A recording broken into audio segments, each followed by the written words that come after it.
A very warm welcome to today's edition of Money Moves. I am Melissa Enoch here at the FMDQ studios in Lagos. And I am Grace Agbarago. It's Wednesday, the 17th of December. We thank you for joining us at this time on the show. All right, let's tee off with your news now. This Wednesday, Diageo has agreed to sell its 65% stake in East African Breweries PLC and its interest in Kenyan Spirits business UDVL to Japan's Asahi Group in a deal valuing EABL at an implied enterprise value of $4.8 billion. The transaction is expected to generate net proceeds of about $2.3 billion for Diageo and reduce its leverage by around 0.25 times, in line with its strategy to dispose of non-core assets and strengthen its balance sheet. Diageo will enter long-term licensing agreements with EABL to ensure the continued production of Guinness local spirits and ready-to-drink brands, as well as the distribution of Diageo's international spirits. Subject to regulatory approvals, the deal is expected to close in the second half of 2026, marking the first major Japanese brewing investment of this scale in Africa's alcohol beverage sector. Meanwhile, the African Development Bank's concessional financing arm has mobilized a record $11 billion in its 17th replenishment, signaling strong confidence in the continent's development prospects. The funding includes up to $2 billion from the OPEC Fund for International Development and as much as $800 million from the Arab Bank for Economic Development in Africa. For the first time, pledges to the African Development Fund were received from 19 African countries.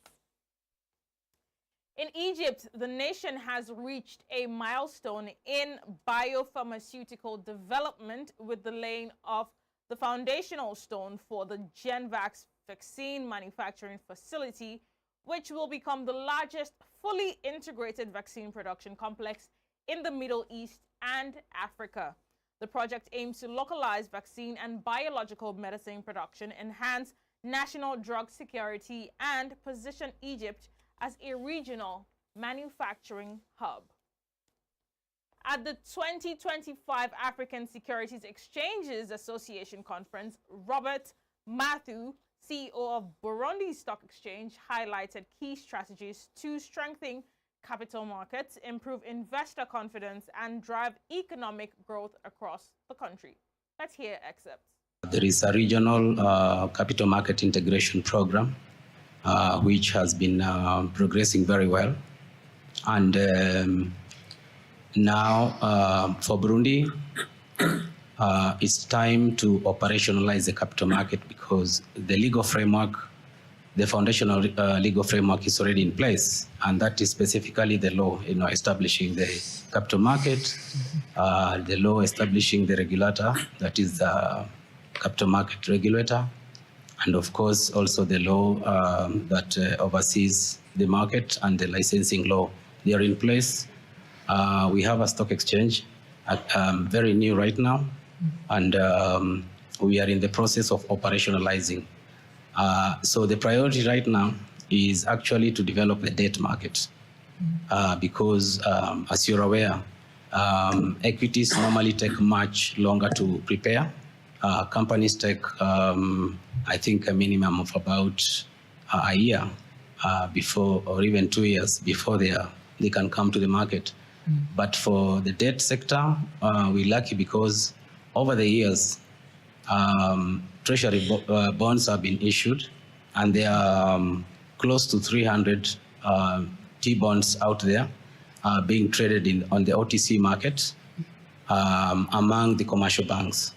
And so that is our key priority. Of course, the next is putting in place the technology platform, that is the trading, on the trading side, and also to be able to integrate with the CSD. And the other priority is to develop the capacity of the new capital market participants, specifically the members of the exchange, and also the custodians the fund managers, and finally, of course, is to put in place the capability for integrating to the region so that we can witness free flow of capital and people between the market and the rest of the region. There is a In Ethiopia, Commercial Bank of Ethiopia and technology firm CNET have introduced the country's first direct integration between CBE, mobile banking, and merchant point-of-sale systems.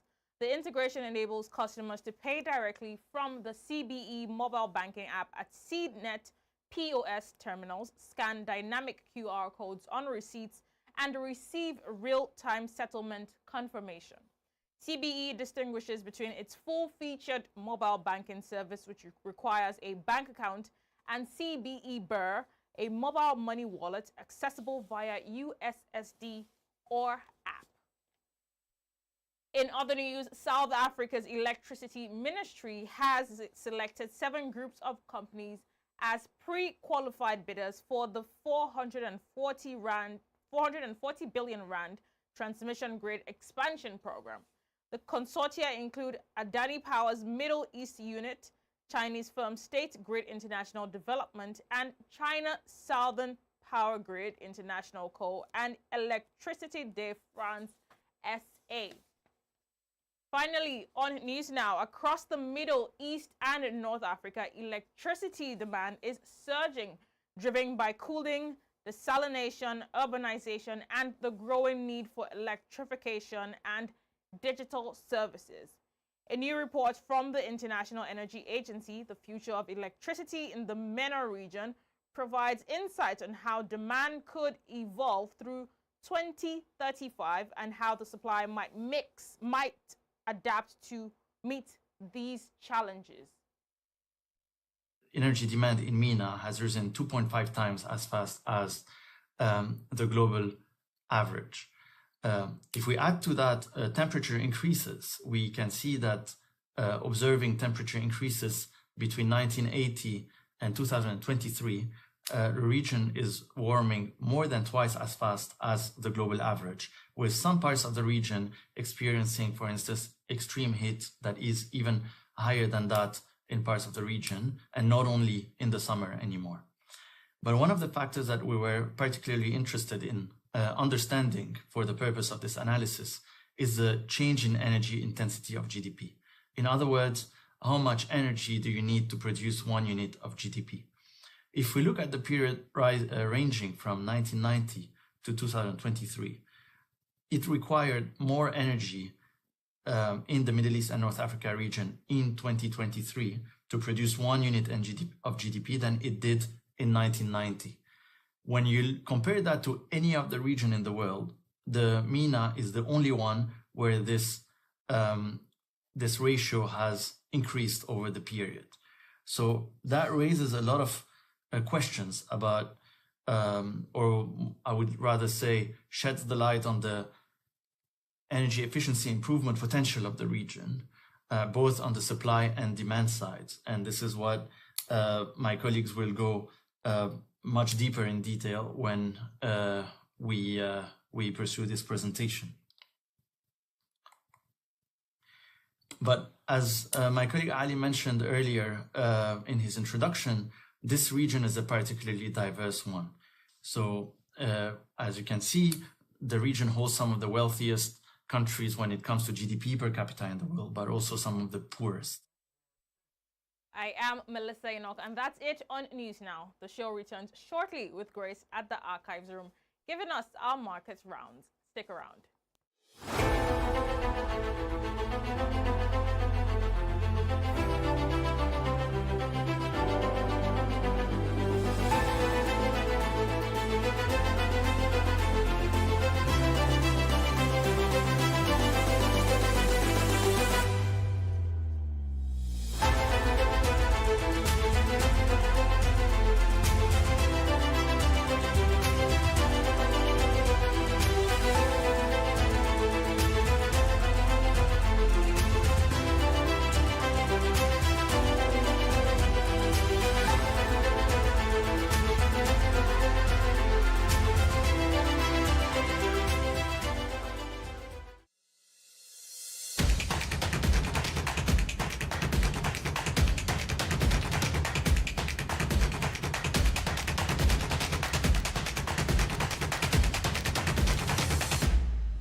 Welcome back to Money Moves. Let's now go over to Grace for today's market updates.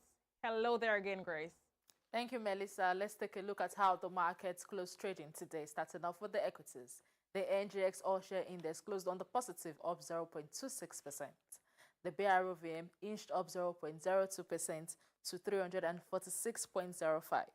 The Nairobi Securities Exchange gained 0.83% to 180.77. In South Africa, the Johannesburg Stock Exchange gained 1.11%. And in North Africa, Egypt's EGX 30 declined 1.19%, while Morocco's MASI added 0.80%.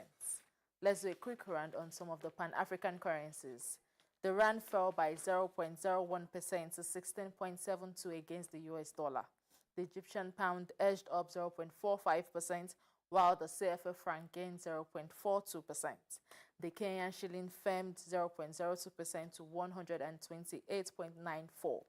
The Moroccan dirham strengthened 0.05% to 9.16, while the naira gained 0.39% to 1,456 naira 63 kobo. Let's switch into the commodities data deck, beginning with energy prices. Brent crude rose 1.82% to $59.99, while US WTI gained 1.92% to $56.32. Natural gas added 2.21%, and RBOB gasoline gained 1.10% to $1.69 as of 13:18 GMT. Now, finally, two soft prices.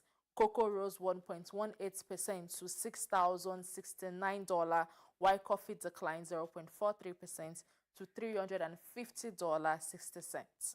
Cotton rose 0.78%, palm oil declined 0.05%, and sugar fell 0.27% to $14.78 as of 13:22 GMT. And that's our Money Moves markets today. Back to you, Melissa.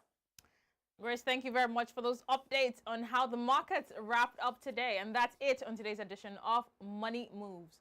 From all of us here at the FMDQ studios, we say thank you very much for watching, and bye for now.